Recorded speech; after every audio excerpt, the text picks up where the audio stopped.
You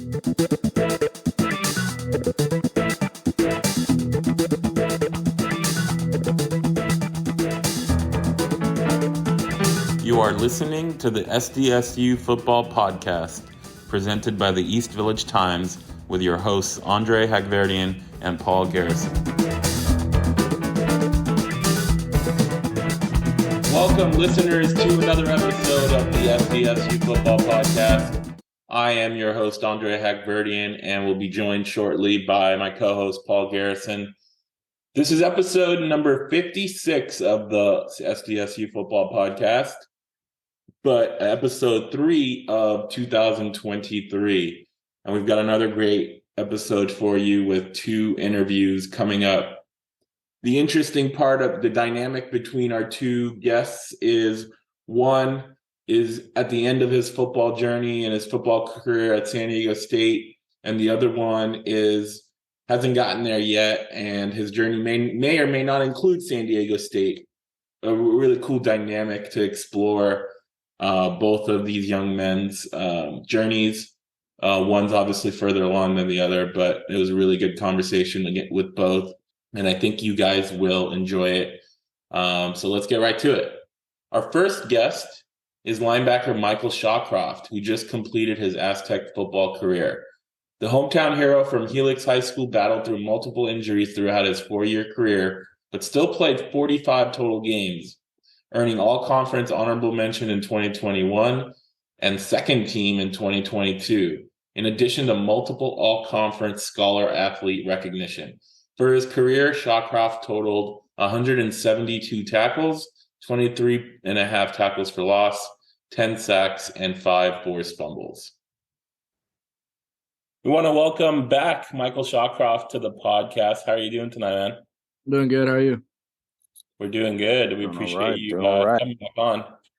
Yeah, of course. Yeah, so Christmas Eve, the Hawaii Bowl, was your final football game ever, in your own words, as you announced that a couple days prior to the game.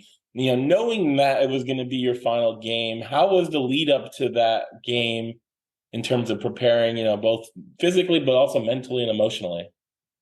I think for me, I tried my best to just keep it as a regular game, and I think the way we kind of went about the bowl prep and the bowl practices kind of helped me. Like, I guess it really didn't hit me till probably like the end of the game, like the last like goodbyes.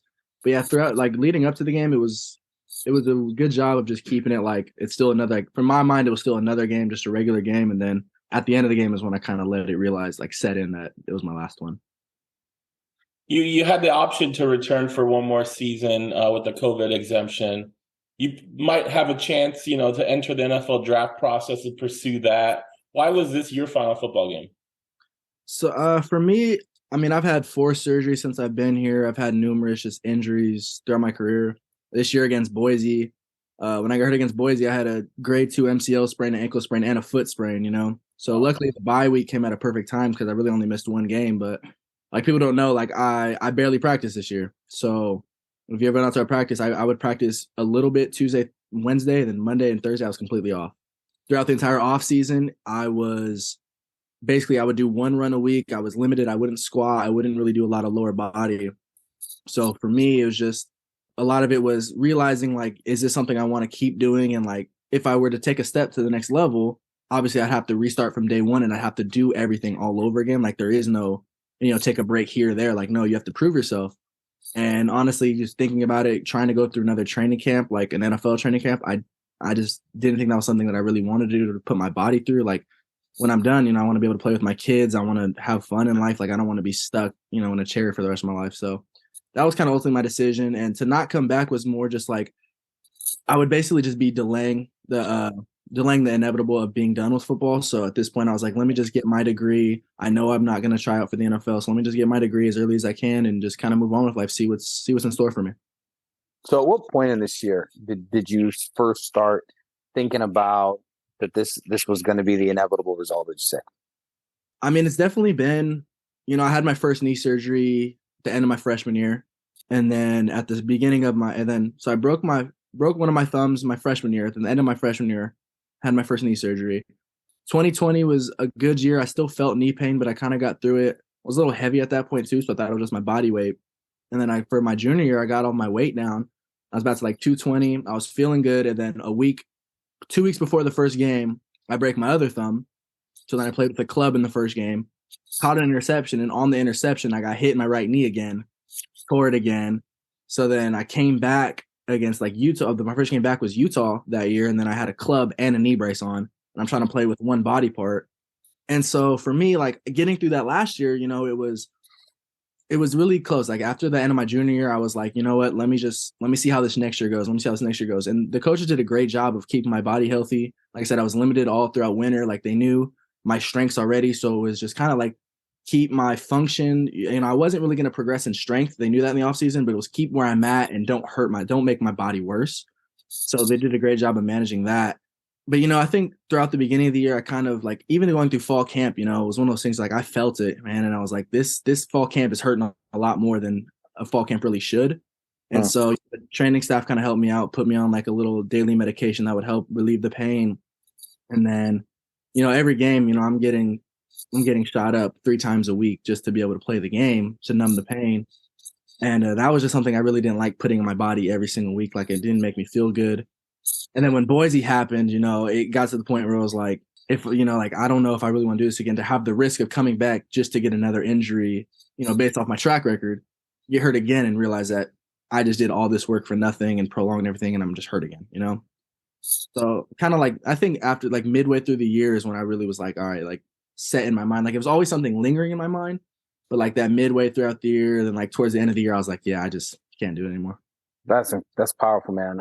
Pull back the curtain for us a little bit more, if you will, man. That's a super, just like honest, open answer. To be an elite athlete like you are, the what goes into that is something that most average people have no idea about. But then to also have these like, I don't think it's a stretch to say that like you could be at an NFL training camp. Like that's something that would be there for you. But then to flip that and to have the perspective of this, I want to have this future. And I mean, what is that like emotionally? And how did you go through that to be able to I guess finally arrive there? Because I mean, you've been pushing for this for a long time. Yeah. I mean, it's hard. It was definitely, it's hard in the fact that, since I was, 5 years old, that's right. Like elementary school, you write down, what do you want to be when you grow up? I want to be an NFL player. It's that dream that, high school, I was waking up at 4:30 in the morning to work out before I would even go to school. Like it's things like that I've just always put my body through and put myself through just to be able, like, I'm going to go to the league. It's all going to pay off at some point. And so for me, I think I struggled the last off season, like mentally, it was a big challenge. It took a lot of talking to people, a lot of reaching out for help. It helped me just realize the point that, as much as I wanted that dream, that I've had the tools around me and I have the knowledge around me that I will be successful in whatever I do. And so once I truly understood that concept, like it was something, a lot of people say like, oh, I don't really need football. I'll be successful in something else. And you realize like, well, what am I good at? Well, I'm good at playing football and that's about it. So that's what a lot of people say. And they realize like, oh wait, well, I'm really only good at football. I can't figure this out. So for me, it was a matter of truly understanding that concept that like, maybe I put my whole life into football. That's why I'm good at it. Well, Right. what if I put my life into something else? What if I put all my energy into something else? Like think about where I could be just by based on how I did in football. So for me, is once I understood that it was a big understanding of that concept, like deep down, take a breath, like I'm a football player. Now I'm an ex-football player. And what's next for me, I don't really know yet. I'm going to figure it out, but I know that if I put the same effort that I put in football, waking up early, doing all these things, I know I can be successful because the average person isn't going to do what we do, isn't going to put in the hours of work that we put in, is going to work as hard as us. So, talking to ex-athletes, talking to people that are done, and still miss the game, but, some people have said like, it's better that they ended. Like everyone's story is different. So for me, it's just realizing that concept that I can be successful at whatever as long as I put the same effort into it. Talking about the injuries that you've endured and rehabbed and come back from, that means a lot of time spent in the trainer's room, right? What can you tell us about the athletic trainers at State that have helped you throughout these, 4 or 5 years? Yeah, I mean, I think I owe my whole career to Pat, Jake, Josh, and Team Doc, Dr. Bear, Tanaka did my thumbs. I owe a lot to them. I mean, when there was a treatment list, I was never off the treatment list, probably since my end of my freshman year. Every single week you would see my name on there. Jacob Callahan was the one that really handled me. So me and him got really close over these years, and I appreciate everything he's done for me. There's a lot of butting heads, I'm not gonna lie. I don't like wearing a knee brace. I hate it. But, at the end of the day, it was if I wanted to play this season, what was I gonna have to do during practice? Every practice I would have a knee brace on. Hated it. I didn't feel like I could play. But, they let me take it off for some games until I got hurt again. But it was just one of those things where it's like, without them, I probably wouldn't have. I mean, I might have been done after my freshman, sophomore year. They were able to help me. The docs were able to help me, with the surgeries, with just all the individual rehab, just everything they've done for me. I can't be grateful for. I can't be enough grateful because, again, without them, I could have been done a lot earlier. As I mentioned, we had you on the podcast prior to the fall season, and I went back and listened to that episode. And you talked about, what you were looking forward to for your senior season. You had 3 personal goals. One was to play a full season. We talked about you missed that Hawaii game. I think Coach Maddox told me at one point towards the end of the season you were probably playing at 75%. If maybe that's even too high of a number potentially. But you also wanted to be top 5 in tackles in the team. You beat that. You're the top tackler by, I think the second highest was 18 tackles away from you. And then you wanted your honorable mention, you wanted all conference. So you made the second team, even though some would argue that you probably deserve first team. Paul and I talked about that. We would argue. Yeah. We did argue. So looking back on that, how would you describe and evaluate your 2022 season? What's funny is I think if I was coming back for another year, I would have probably said, unsatisfied or like upset because obviously we didn't win the championship. But in my own perspective and reflecting on it just now, like realizing where I'm at now, I'd say it was nice. Although certain things didn't go the way we wanted to, I think I reached some of the goals I wanted to. And I realized that maybe playing a full season of football wasn't meant for me, but it made a lot of things like clear for me, like say I did have a really good year, like then I would be more conflicted about if I was coming back, if I was doing this. And I think I'm a person that a lot of things happen for a reason. Not everything happens for a reason, but a lot of things happen for a reason. And, maybe that was just one of them. And so for me, it was successful in a way that my personal goals and my personal mindset, it's really helped me grow and it's really helped me move on and move past it. And, I just got to the point where I stopped stressing about these certain things, how many tackles I'm going to have. Am I going to be first team? I really just put that in the back. Like I didn't care about it. It was more like, let me enjoy this time. Like I'm only going to play with these guys so much more. Like, let me just enjoy these moments. Like you see games, I like watching like New Mexico. Like, I think that was one of my worst games. I had like probably 2 tackles and it was also one of my best games, like one of my most fun games because I'm sitting there laughing at Jonah and Justice hitting a punch shield guy 5 yards back just for fun, and it's one of those things that like, you realize like, these are the little moments that I'm going to miss. I don't know if I'm going to like the hitting and all the collision, like that's fun. That's what it is. But like those little moments where it's like, man, like this is why I play, having fun with my brothers out there. Like that's what made it like successful for me. Speaking of your last interview, I believe you referred to Coach Maddox as an angry Teletubby. Yeah. Was there any conversation about that, or did he ever get to hear that comment? No, I went up to him and told him, it's funny, he texted our group chat and he was like, and I'm not a Teletubby. And he sent like and I sent a little like, they have like, if you ever look at a Teletubby in black and white, it's actually a really scary thing to look at. If you look at it, you like look like nightmares. But yeah, I talked to him, I was like, Coach, I meant no disrespect. And he was cool. Like me and him were pretty cool. Like he had a cool relationship about it. And like he knows what I meant. Like, he's really like, he's one of those guys that like when I told him I was done, man, I'll do anything. Like, what do you want? I'll do anything for you. Do you need references? Do you need this? Like, let me help you out in life. And that's the kind of person he is. That's the kind of coach he is. Like, he's gonna look after you, whether you're playing anymore, whether you're not. Like, he was really like helpful, like in understanding of my situation. Not to say that on the field though, he expected things out of me, and when he didn't get those, he'd yell at me and like get on me, and that's kind of what you expect. He knows what I meant. Like we talked about it a little bit. Like there's no bad blood. Like no, 100%. Didn't mean it in a disrespectful way at all. So no, yeah. I mean, I think you being able to make a comment like that shows the respect. Yeah. But speaking of Coach Maddox, I mean, he's one of our favorite people to talk to just because of his knowledge of the game and the way he used you this year, the freedom that he gave you in ways that nobody would have expected. Your roommate, Jonah Tavai, said in a press conference that you could predict plays before they could happen on the field. You even lined up at free safety. You were the single high safety. I mean, just all over the place.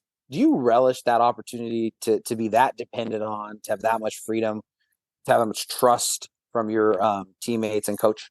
Yeah, I think that's actually something that like I really pride myself on. I think one of the things I pride myself on is my football IQ. That's what I've always kind of been like. I've never been the fastest, the biggest, the strongest, but what I have been able to is to know where the ball's going. And that's kind of showed in like even the years that I really didn't start, like the last 2-3 years, like I think I led the team in tackle or the linebackers themselves in tackles in I think 2020 and 2021 while getting like rotated snaps. And like, I think it's for me, it's just knowing where the ball is going to go and like realizing that like if I know the whole playbook and I know what the front's doing and I know what the back's doing, it gives me the freedom to realize like to play around with it because I know where my help is and where like my backup is. So when me and Maddox have had talks about that, he's kind of told me like, hey, if you see something on the field, like don't be afraid to just kind of do it, like just go and make a play. Don't be a robot. Don't say like, oh, if I have to drop to the zone, but I see something coming, like don't be afraid to just wait. Like don't be afraid to go jump it. Don't be afraid to make a play. And so I think for me and also like I think like my relationship with my teammates at that point, like me and Jonah could sit there and run stunts that weren't like really called. But like if we were to see something on the field, like or at a certain point, like we'd be like, hey, like you do this, I do this real quick. Like maybe just switch responsibilities. Nothing to change the play, but just to give the offense a different look. He really gave me the freedom to do stuff like that. And I was really appreciative of that. I was really thankful for that. And that's just kind of again the trust he had in me and the trust that he has in like his players. That like he lets us do that, and like I enjoy it. I relish it. I've always wanted to be like a versatile player, so it's actually really fun to line up as safety because like we don't get to do it a lot. So I really like that part. Awesome. On the episode prior to this episode, we had a transfer Cody Moon from New Mexico. You mentioned that, and there's a good shot, man, that he's going to be lining up in a very similar position to what you did. I know that maybe you're not scouting the defense and things like that, but do you have any thoughts about him or what you know about him and how you think he could fit in next year? Oh, what's funny is I think he's the one taking over my I moved back home to my parents' house, so I think he's the one taking over my room by San Diego State.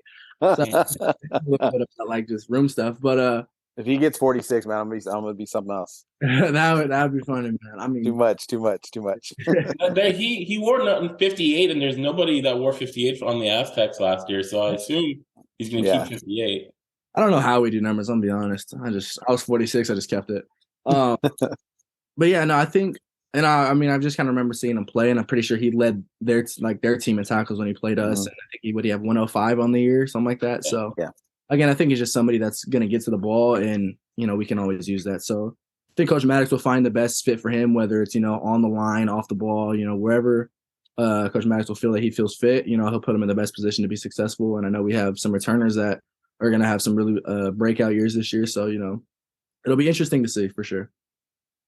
Yeah, more on that. You're departing. Caden said. Three guys who have played a lot of snaps, started a lot. Cooper McDonald is coming back. Zyrus is coming back. He started half of the season. Cody's going to be part of that as well. But like other than those maybe three guys, what maybe other guys do you think have that chance to step up and have breakout years next year? I think the one that's overdue is Vi. A lot of his is just like getting his mental side down. He has the physical attributes as soon as he, understands concepts and defensive and offensive concepts a lot better.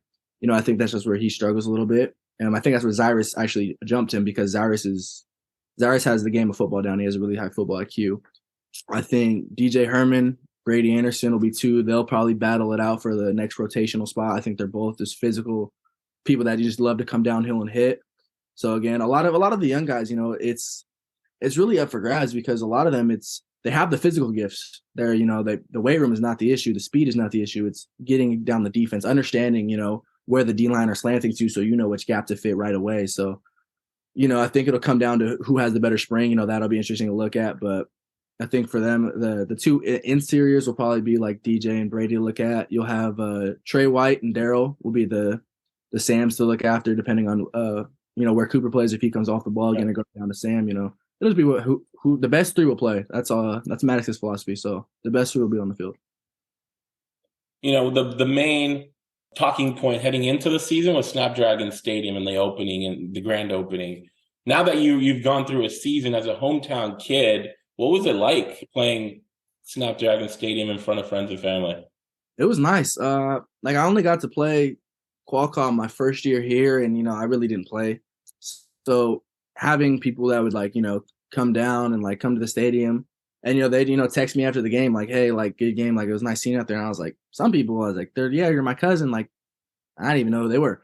But it's one of those things where it's really cool that you get your hometown back. After missing it for 2 years, you finally get your hometown back, and you get people that come out that are hey, I got nothing to do this Saturday night. Let me go out to the game, and they support. And I think it'll only grow. The number will only grow. The people getting there will only grow. As long as the rest of the campus is going to be built over there. And once it's all said and done, I'm really happy we built Snapdragon. I think it'll actually be really helpful for us.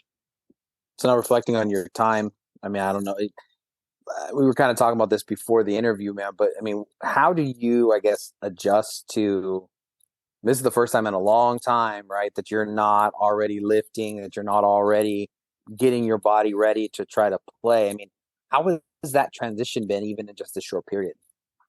I've actually, I've really enjoyed it in this short period of time. I took, the bowl game, took the holidays off. I took Christmas, New Year's, and just kind of relax, let my body sleep in. Let me not stress about anything. Let me just figure out how I want to go about this. And one of the things I really liked doing was reading. And so I never really got to, in season and all that. I just be too tired. You pick up a book and you're instantly just falling asleep.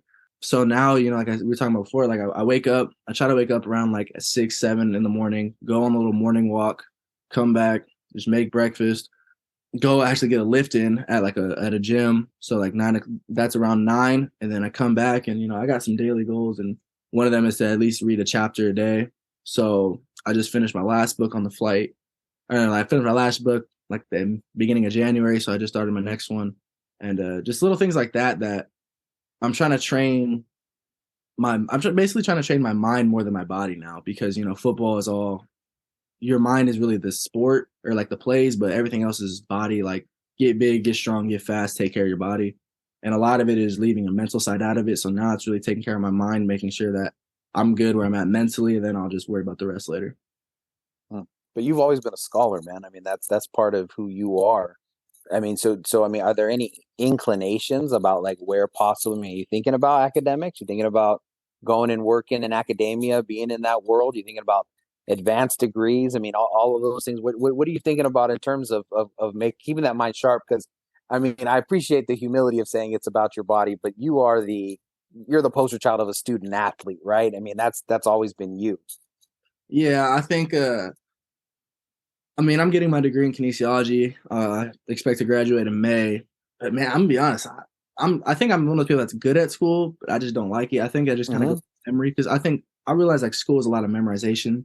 Same man, that's why I can memorize plays, And I really don't want to be I don't think I'm gonna get into a higher education, not yet. At least I have a few job interviews lined up that I'm gonna start applying. Or I already have a job interview that I'm getting ready for, that I'm gonna start applying to more places throughout this spring semester. So I'll talk to advisors. Academic advisors are wonderful. They always they know people. They set me up with people. They set plenty of people up to apply certain places, and I'm gonna lean on them heavily. Kind of just figure out what I want to do and figure out what's best for me in this next step about just being in the work life, basically. But I'm good at school, not really a fan of it. Yeah. That's great. We talked about your high football IQ. Is coaching something you might want to do in the future? Yeah, I think the biggest thing, right now, no. I've talked to Maddox about it too a little bit. Right now, I just want a clean break. I'm still around him, so I still I'll probably show up to the SDSU pro day, support all my teammates. But it's one of those things where it's I might help with maybe a 7-on-7 team down here, but right now, being a GA, I think is something that I think I know enough people to where the opportunity can be there in a year or two if I wanted to take it, to come back to it. But for me, it's really just about like exploring new things. Life has always been football, and I love helping out other people. Like, even like as a player, if the young guys would ask me a question, like I'd always be there to help them out, or I try to, as best as I could, just to like share my knowledge. Because if I can make you better, then our team is better.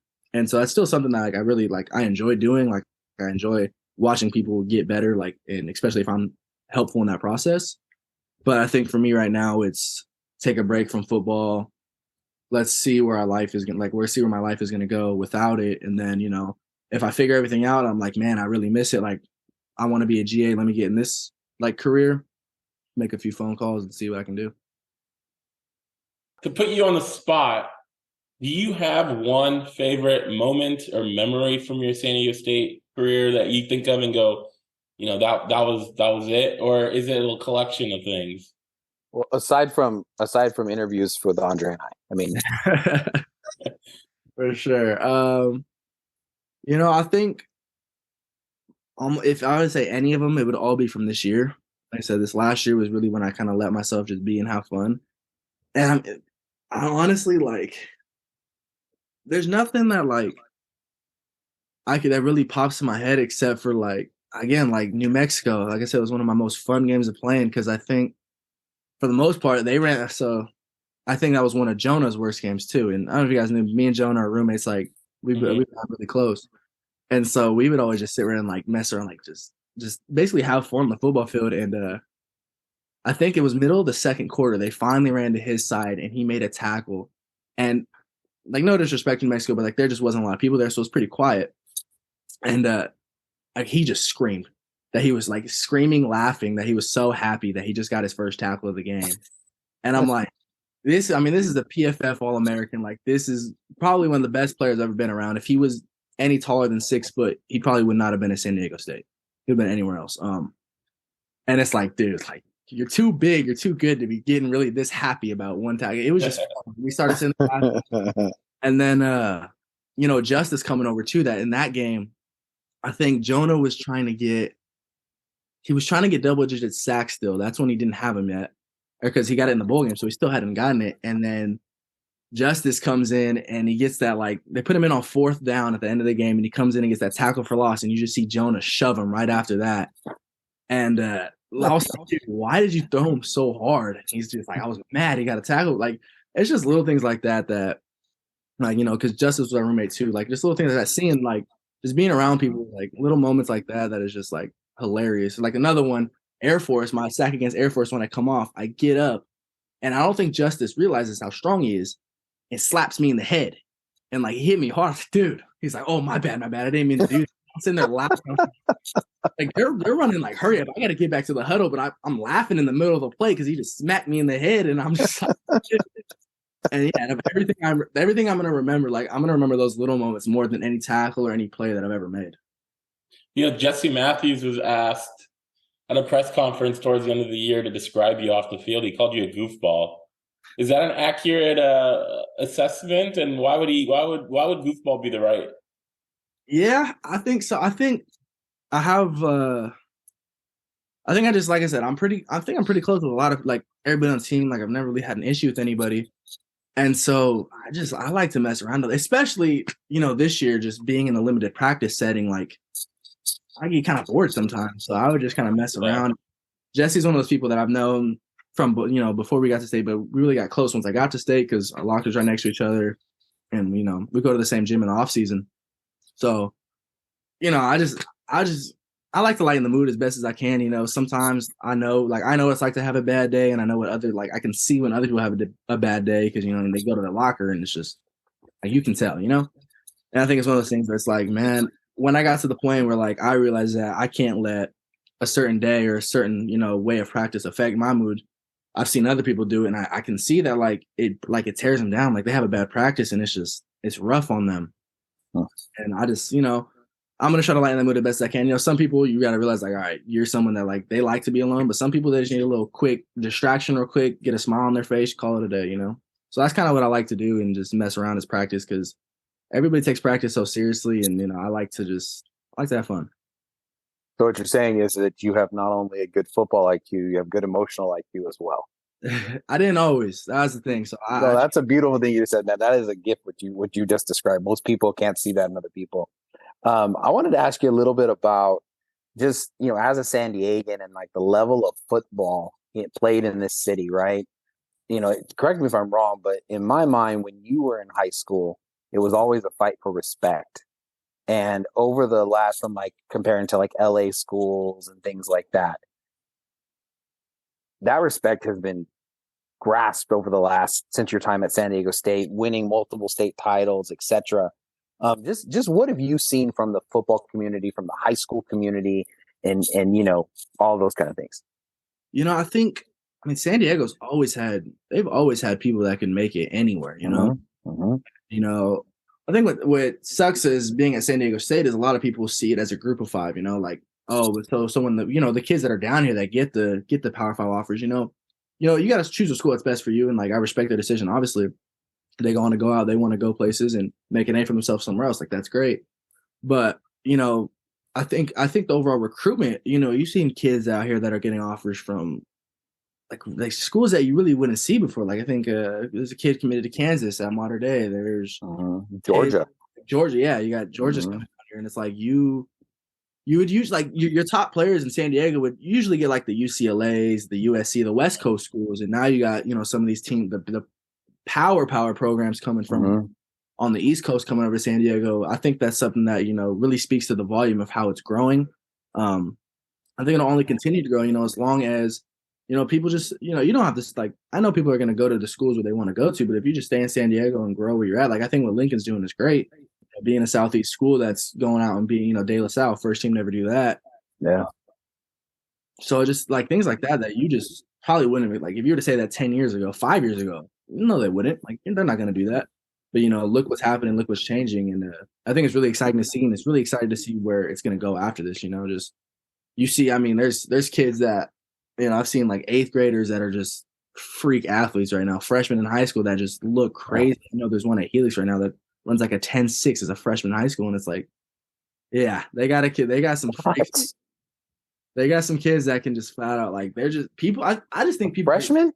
Yeah. That's wild. I think every year more people just get more and more athletic. I'm not going to lie. And, it's really cool because as long as San Diego keeps growing with it, like, we can compete with anybody. So I really enjoy seeing it. I mean, and then speaking of that, I mean, you obviously during your time, there's a lot of rumors about where San Diego State and going to a new conference, Pac-12, Big 12. I guess just what does it mean for you? I mean, do you have enough distance from it fully to understand how big of a deal it was that you chose San Diego State and that San Diego State is elevating itself because of your work and the part that you were part of that? To reaching those upper echelons, to keeping some of those kids home, all those things that you were just talking about. Yeah, I think it's really cool when you think about, like, just going through like we had 100 years of like Aztec football this year. That's one of the things we celebrated.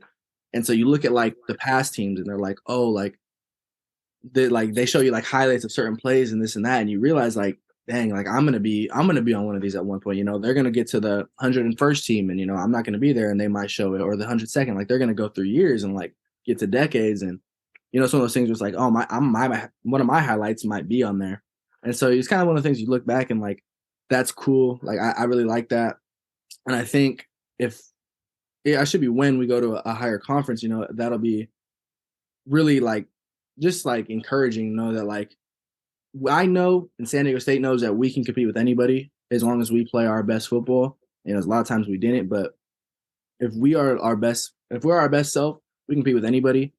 And I think that's just something we got to keep continuing to put out there, and we got to keep continuing to have these winning records. So when we move up, it's not a surprise that, hey, we're beating all these teams. Like, we can compete with these teams. We've shown it. We know it. Now let's put us in a conference where we play them every single week, and let's see what we can do. I can speak for both of us that we're going to miss watching you play. We're going to miss covering you, but we look forward to seeing where your life heads and what great things you do away from football. So we appreciate you taking the time as always with us, and definitely want to wish you well in your future. All right. Thank you, man. I appreciate you guys having me on, man. It's always fun coming on here and talking, man. Appreciate it. Have a good night. Absolutely. You too. Our second guest is class of 2024 running back and linebacker Anthony McMillian Jr., who plays for Mater Dei Catholic High School in Chula Vista. McMillian just completed his junior football season, helping lead the Crusaders to back-to-back Division II AA CIF state title. In that title game, McMillian rushed for 109 yards on 19 carries and also caught a 3-yard touchdown pass. McMillian is a 3-star recruit with an 87 rating per 24/7 Sports and holds an offer from SDSU, among other West Coast schools. We want to welcome Anthony McMillian Jr. to the podcast. Thank you for taking the time tonight. Thank you. Thank you for having me. So you go to Mater Dei Catholic High School. You're in your junior season, play running back. Let's take us back to last spring and summer. You start generating a lot of buzz. You're ranked the top running back in California in your class, for example. What has that been like for you? It's been great. My coach V, he's always been on me and everything to keep working hard. So seeing that it actually paid off and everything, I just got to keep trusting the process and making sure I keep staying down and focusing, and they can just go up from there. Yeah, you had another running back that played ahead of you, Nico Mosley. Unfortunately, he got hurt and you became the starter. What has Nico meant to your development as a player? Nico's meant a lot for me because obviously, we're two different styles of running back. So him being able to, coach me on one style that I need to improve in, it really helped a lot. And he always just stayed there next to me like my big brother and everything. So I really appreciate Nico a lot. Now, coming off an undefeated season, state title in 2021, Mater Dei embraces one of the toughest schedules in the state. And y'all get smacked in the mouth a little bit, right? You go 0-4, Cathedral Catholic at the opener. They're dancing on your home field after the win, right? There's a clear as day false start. Carlsbad on a 2-point conversion doesn't get called. They get the 2 points, they win. And then the last one in the 0-4 is Lincoln. They end up finishing number 3 in the state, but they actually did a running clock against you guys, man. So it was something different from an undefeated season. So tell me, what did that adversity teach you and teach your team? Basically, it just taught all of us that we just need to stay down to earth, because after going 13-0, winning a state title, they won't admit it, but we can all agree that we kind of came in a little big-headed. So being able to get beat like that really showed us that we're not immortal, that we need to keep working hard and everything. And then that turned around. And then with that turnaround, here's the part that I also kind of doesn't seem to get to me. You guys go from those first 4 games, and then there's a step down in competition, right? No disrespect to anybody, but that's just what happened. Yes, sir. And you guys, go on this big run. No one's scoring any points, you guys, right? But you as a running back, you didn't even get a bunch of carries. Now, you went off, don't get me wrong, against Central, 6 carries, 150 yards, and 2 touchdowns. How were you able to stay locked in on your development, even though you weren't necessarily in the game getting a ton of touches? Really, I just had to make sure that I made every touch count, because we have a lot of talent. We had a lot of talent on the field and everything. So knowing that one touch, if I mess up or anything, it could easily turn around for me. So I just know that every time I touch the ball, it has to be my hardest run. And Coach V, he'll keep seeing that, and he'll keep feeding me the ball, which happened down the road. So Mater Dei goes undefeated the rest of the season. You win your first playoff game to set up a rematch against Cathedral Catholic. How much did you want that opportunity to play them again? We wanted it real bad because, they were always talking a lot of trash and everything. But even besides that point, we just wanted to prove ourselves to us, not even to anyone else, that they're a better team than us. We just wanted to prove to ourselves that, the first game was a fluke, and, we should have came out and beat them. So that's what we went out and did. Yep. Mater Dei finished the job, won another state title. What did 2022 teach you about football and about life? It really just taught me that we just have to stay humble, because it showed, going 0-4, that anything can happen, whether we have a great season or a bad season. So we just need to stay humbled and keep working, and we'll just keep improving, just staying us. So then turning a little bit to recruiting, you, as Andre mentioned, you're part of the class of 2024. What schools have offered you, and who is showing interest? Schools that have offered me have been schools like Washington, SDSU, San Jose State, Colorado State, just to name a few. But the ones that have been recruiting me the hardest are Washington and SDSU so far. So then what is it that you are looking for in a school? What I'm looking for is development as a player, just being able to go in and develop myself to get, because my ultimate goal is to get to the NFL. So being able to develop myself to get there and just being able to have a good academics, because just in case football doesn't work, I get hurt or anything, I can always fall back on my academics. You mentioned SDSU, obviously. This is an SDSU football podcast, so we can't not ask about the Aztecs. What are your thoughts about potentially playing at San Diego State in San Diego for college? It feels real good, being able to stay close to family, close to friends and everything. They could be able to come watch us whenever we're playing Snapdragon and everything. And it's just, I went to the spring game and the very first game of the year, and it's just a really good atmosphere. Like everyone's loving and supporting and everything. So that'll be a good atmosphere to play under. San Diego State, had kind of this pseudo reputation as RBU, right, for a while with Yes, sir. Ronnie Hillman. Unfortunately, he passed away recently. Adam Muema, DJ Pumphrey, Rashad Penny. The last couple of years, they've kind of been missing that lead back. What have you seen from them in terms of that and what they need to do to get back to that? Really just keep developing their players, because they have really, like you said, RBU. So like their back's coming out really explosive. And, one of my good friends, Lucky Son, going there and everything and just developing him. And then Keenan Christian, a player that Coach V coach, and he is always telling us about just making sure that they, stay on them and they keep working and everything, and they could get back to that level easily. There's a lot of buzz about conference realignment, and San Diego State is obviously a big part of that, moving to a Power 5, whether it's a Pac-12 or the Big 12. Have you been paying attention to that? And would that be important in your recruiting process if that did happen? I haven't been paying close attention to it, and I feel like the school is going to be the school no matter where they go to. They're still going to develop you the same, or, they have the same academics and everything. So I really don't think it's a huge factor as in like the school itself, but I think it's just like the outside of everything, like the teams they play and how tough their schedule is and everything. Great answer. For people who don't know, Anthony's position coach, his youth coach, is a friend of mine. And so shout out Coach Broswell. I've interviewed him about Anthony in preparation for this, and he has said a ton of amazing things about Anthony. Most notably, Andre, you'll like this. He said that he's never said this about a player before, but he said this is the kind of guy that you would want your daughter to marry. That's what he said. Wow. Yeah. But and I thought, man, okay, this can't get better, right? But then I asked him, because he's the big running back in San Diego, Roderick Robinson, who's going to be going to Georgia. I said, look, man, what does that mean that you got a guy at Lincoln who just did all these great things, who's a big back, just like Anthony is? And here's what he said. And for everyone who's paying attention, he's going to Georgia. Robinson. He had 2,378 yards and 39 touchdowns for Lincoln, leading him to the number 3 spot in the state. And your coach, Anthony, he said that he thinks next season that his expectation is for you to be as good or better than Robinson. That's what he said. What is your response to hearing something like that? My response, Rod, he's a good friend of mine and everything, like we talk and everything.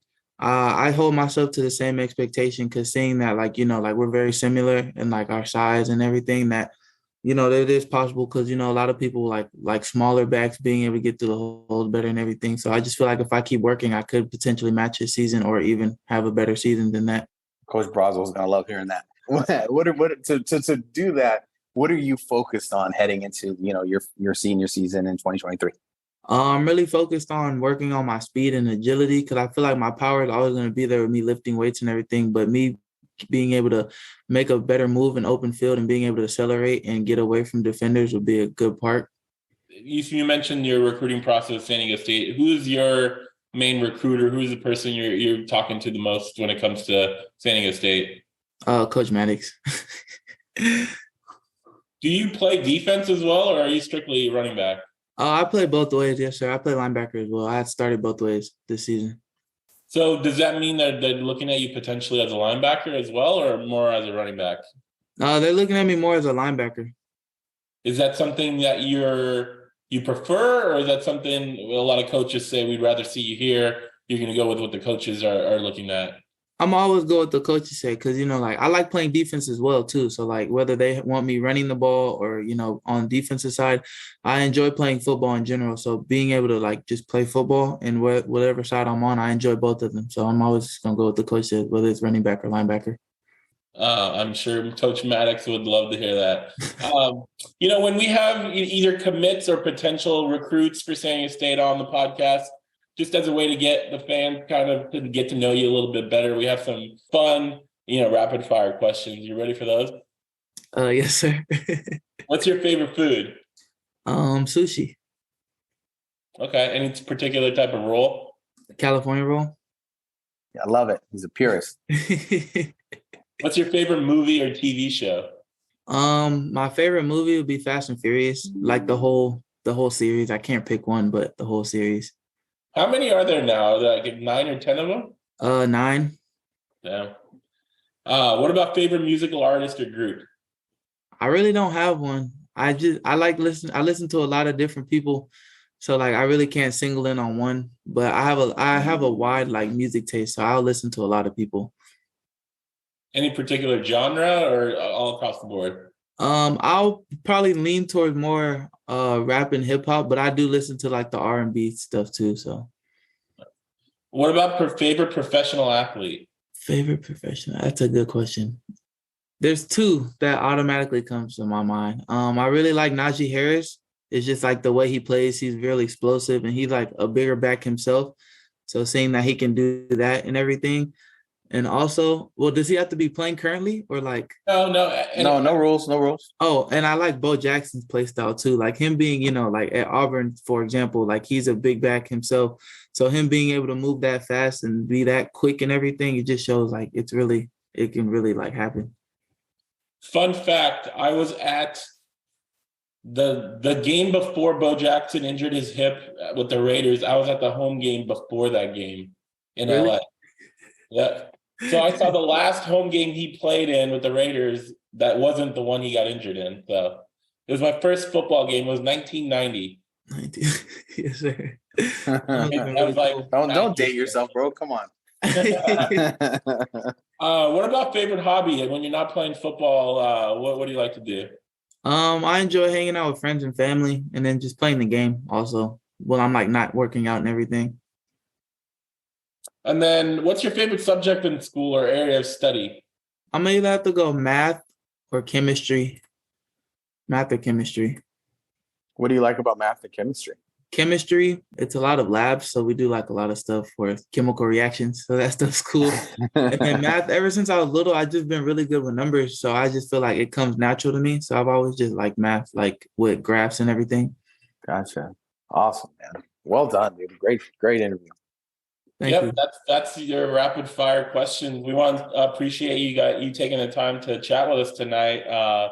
Look forward to seeing you and how you do in your senior year and how your recruiting plays out. Yes, sir. Thank you for having me.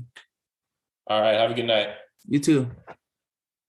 All right, Paul. We got to talk to a hometown hero who just finished his career and a potential San Diego State hometown hero for the future. Let's start with Michael Shawcroft. What a career. He's definitely going to be missed. As we told them, we loved watching him play, loved covering him. What you think to take away from our chat with him? It's really difficult to say, to put it all into words. I think the biggest thing that you just that just takes away is life's not fair. I mean, if there's somebody who you would say like, this guy understands what the opportunity that's in front of him is to be able to go to the NFL, to work this hard, to have this. I mean, it's this guy. And so the person who should be blessed with health, right, is a person like that. And so I think that was probably the biggest thing that jumped out is just, who he clearly is as a person. The fact that at such a young age, he has a lot of perspective about himself, about what he's doing, why he's doing it. He talked about not liking school, but being good at it. He's clearly really smart, and just his almost philosopher-like approach to everything that he does. And so it's just a bummer that this is the way that it worked out for him. But the flip side of that is it's also very positive because he gets the idea that if he can apply himself just as much in whatever it is that he chooses to do next, that he did it with football, that he can be just as successful, and that he's trying to find how to transition that. So I thought, again, it's kind of that bittersweet, both sides of it. What about you? I'd say I looked at it kind of twofold. The first one was just hearing about him rattle off all of the injuries and the surgeries. I mean, we knew what he had gone through physically, but when you hear it from him, 4 surgeries in Boise, one play got him a grade 2 MCL sprain, an ankle sprain, and a foot sprain. Like in one game, having that, talking about how he had to take medication for just the pain, getting shot up 3 times a week. This is it's college athlete, right? Having to put his body through that. And he said one thing that really resonated with me because it was something I've kind of heard. Like he said, I want to be able to play with my kids. I want to have fun in life. I don't want to be stuck in a chair. 2 of my favorite basketball players ever, Derrick Rose and Kawhi Leonard, right? They both battled major injuries. They took their time coming back because they listened to their body. They wanted to be physically and mentally ready to come back, right? And they got a lot of flack from fans, from media, some teammates, even in Kawhi's case, about it, like that they're, taking their sweet time or they're not dedicated. And I remember both Kawhi and Derrick Rose said that, I want to play with my kids. It's about the future. They got crap for that as well. But you have to understand it's people's bodies.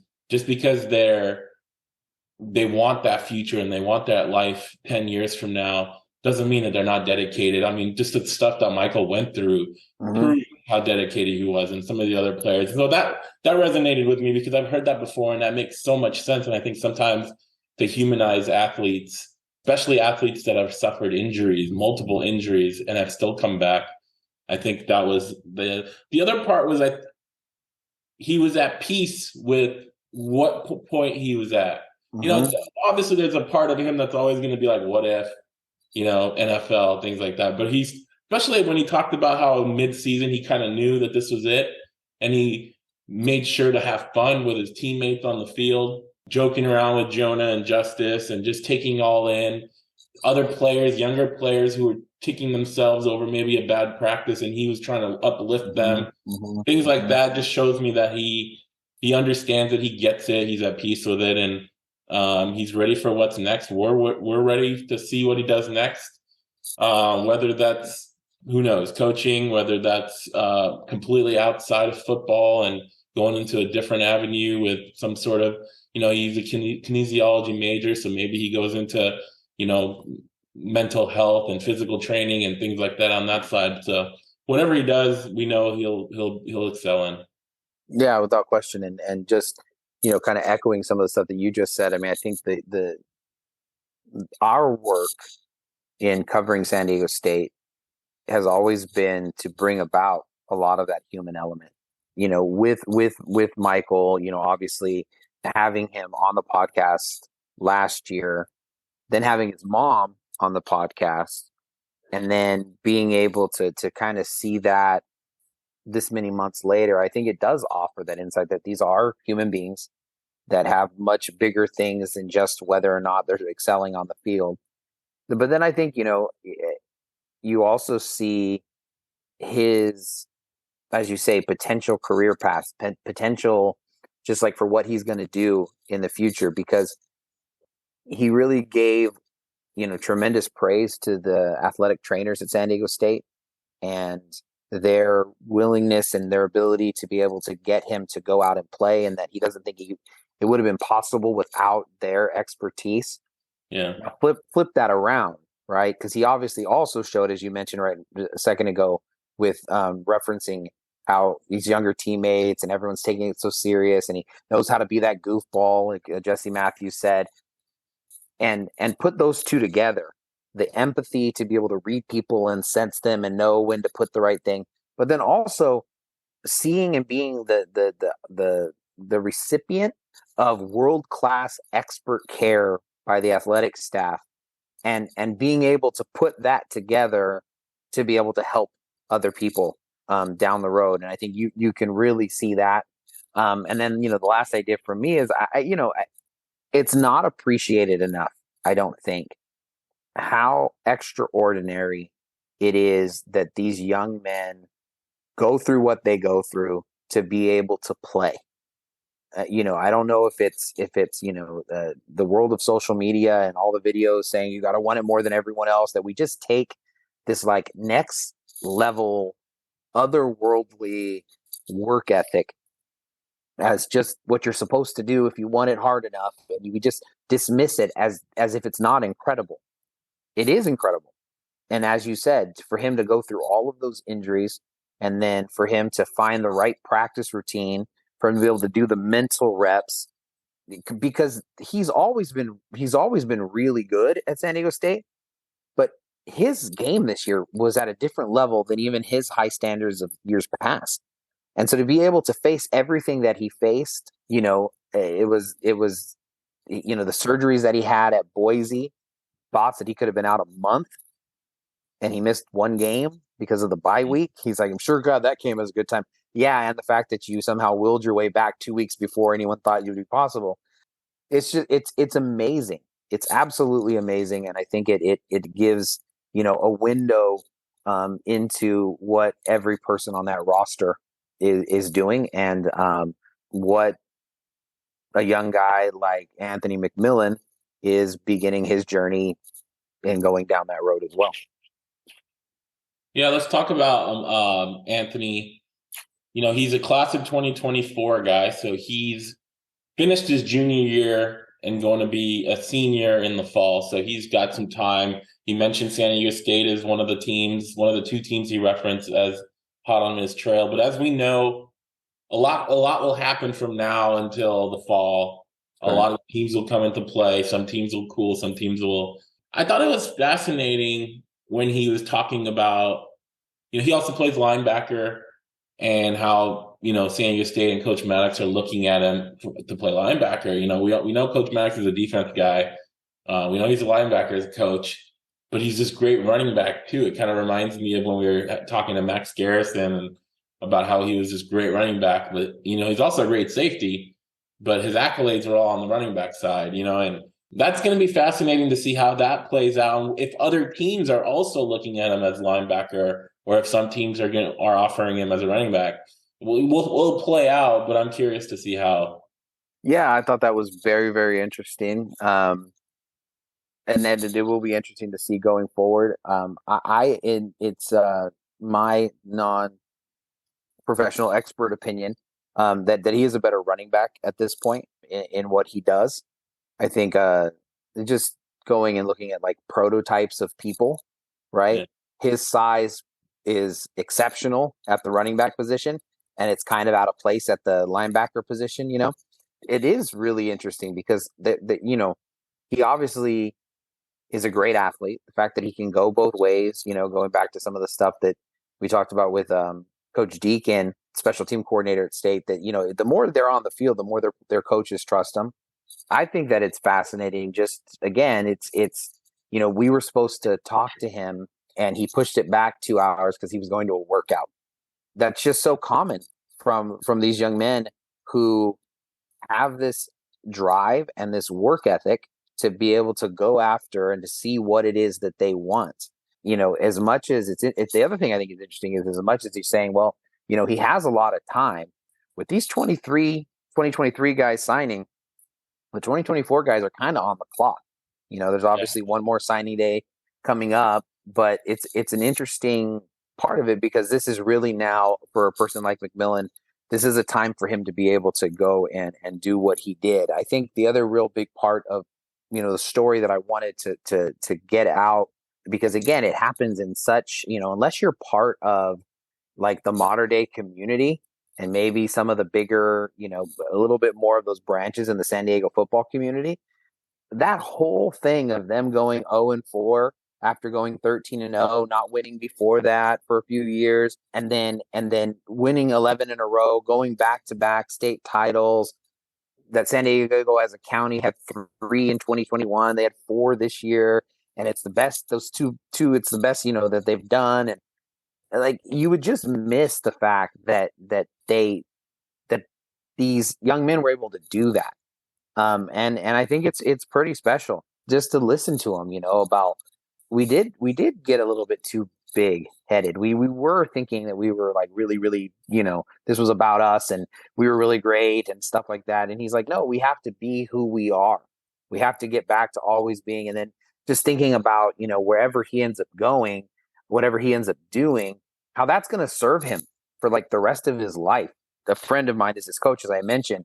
And I mean, from that entire period, I mean, because he's Coach Broswell, he's he's a coach, you know what I mean, and so he developing young men is his thing. I thought, and so every week, he's like, okay, this is what's happening, this is what's happening. So after those first 4 games, he was so excited about the opportunity, because I think he knew not only what Mater Dei was capable of, and the fact that they did play 4 really good teams and they were going to play lesser teams and get some of that momentum back, but just the opportunity, because you can't script that. You know what I mean? You can't, adversity has to come on its own. You can't force it as much as you try to. The fact that, Anthony can come out of that a better person, more set up to be able to handle challenges in his life going forward, I think is a pretty special thing. Correct me if I'm wrong, but he averaged 21 yards per run last year. No, he did that. So they played after the first 4 games. They had like a drop off in competition, and he only got like 16 carries or something over the next 5 games, and he averaged 21 yards a carry for those. Like, there's one game where he had 1 carry for 41 yards and a touchdown, and like that was it, and that was his only carry. His coach said that there's a lot of players who come and compete, and they want to give them opportunities as well. And if the game is already out of hand and you haven't gotten yours, well, next game, So, he didn't have any of those games. I think he got 1,200 yards on the year, something in that range. And, he didn't have one of those games where he played, some team that's struggling and he gets 400 yards or something like that. Like, he didn't have one of those games that a lot of times these really big time recruits, that they kind of pad their stats with, one of those Madden games that's through there. But let me ask you this. So both of these guys, Michael and Anthony, they have a connection, right? With Team Akashi, which is a team that is preparing kids to be able to play and do all those things 7-on-7. When Michael was there, it was just kind of like, it was more like working out, things of that nature. And they've evolved to where they're even going to have like a 6th grade team this year. It's really, done a lot in the last few years. Talk to me a little bit about just them together, because you got one person at the end of his journey with football, right? And then you have another one who's, not beginning, because obviously been playing his whole life, but he's kind of beginning in inside of that, and just how the two of them kind of complemented each other.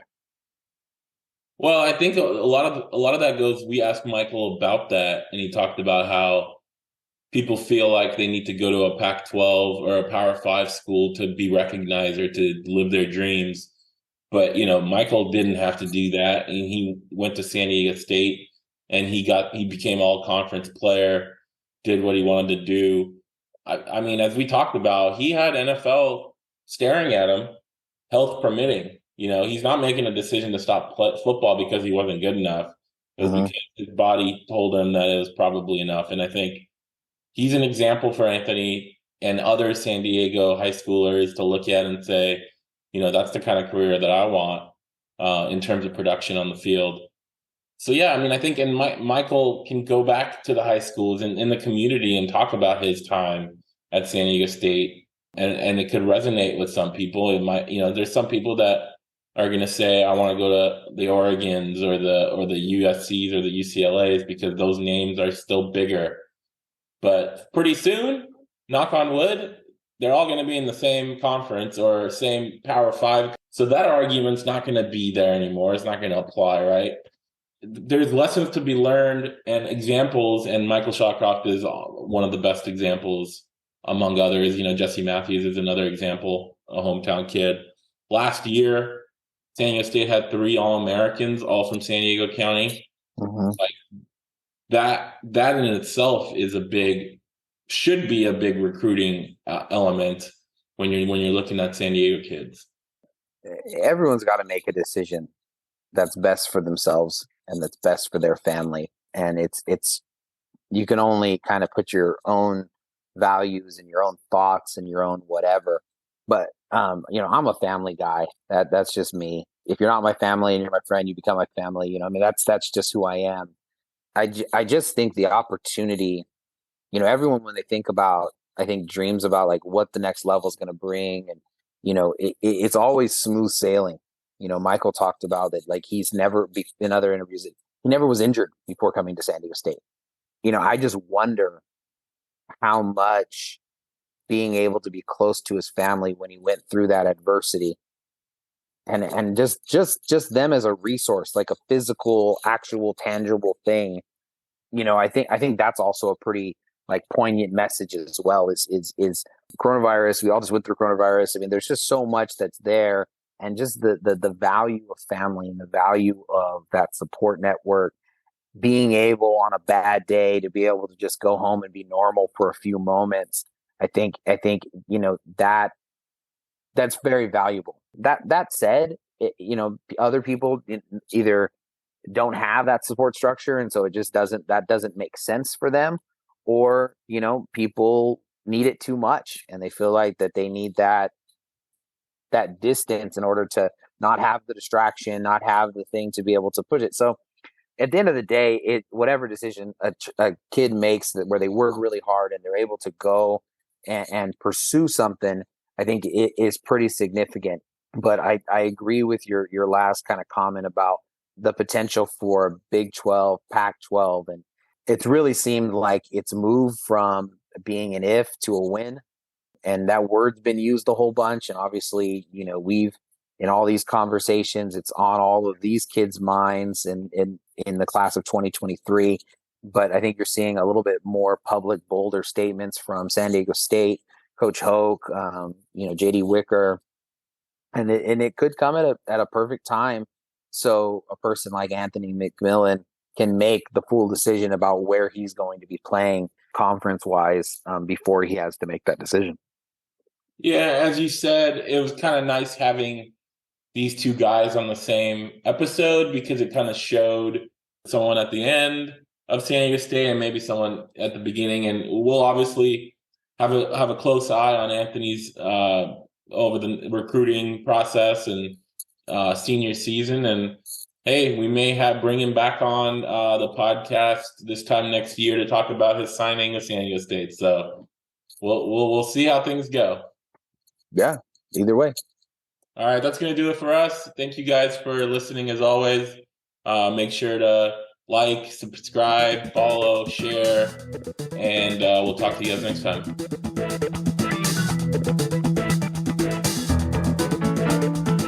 You are listening to the SDSU Football Podcast, presented by the East Village Times with your hosts Andre Hagverdian and Paul Garrison.